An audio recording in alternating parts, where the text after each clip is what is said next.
Tollywood সিনেমায় স্বস্তিকা মুখার্জির নাম যেন ভিন্ন ভার বহন করে। বহু আলোচিত এই নায়িকা অভিনয়ের দক্ষতা দিয়ে টালিউড থেকে পৌঁছে গেছেন বলিউড পাড়ায়।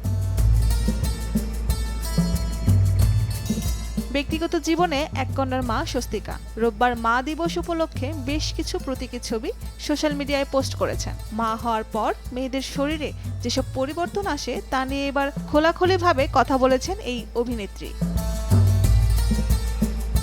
স্বস্তিকা তার ওই পোস্টে সেই সকল মাকে কুর্নিশ জানিয়েছেন যারা গায়ে স্ট্রেচ মার্ক ও খুদ শরীর নিয়েও মা হওয়াটাকে শ্রেষ্ঠ পাওনা বলে মনে করেন।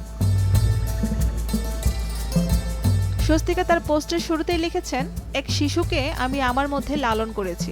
সেই শিশু আমার বুকের উপর ঘুমিয়েছে। বমি পটি সবকিছু সামলে বিনিদ্র রজনী কাটাতে হয়েছে চেয়ারে বসে। অভিনেত্রী লিখেছেন, আমার শরীর নিখুঁত নয়, তাতে দাগ রয়েছে ক্ষত, কিন্তু যখনই আমি আয়নার দিকে তাকাই আমি এক মাকে দেখতে পাই। এর চেয়ে বড় আশীর্বাদ আর কি হতে পারে। অল্প বয়সেই সন্তানের দায়িত্ব কাঁধে আসে স্বস্তিকার। মাঝে কেটে গেছে অনেক বছর, মেয়েও বড় হয়েছে। মাঝে মধ্যে মা মেয়ের ছবি স্বস্তিকা শেয়ার করেন তার সোশ্যাল মিডিয়ায়।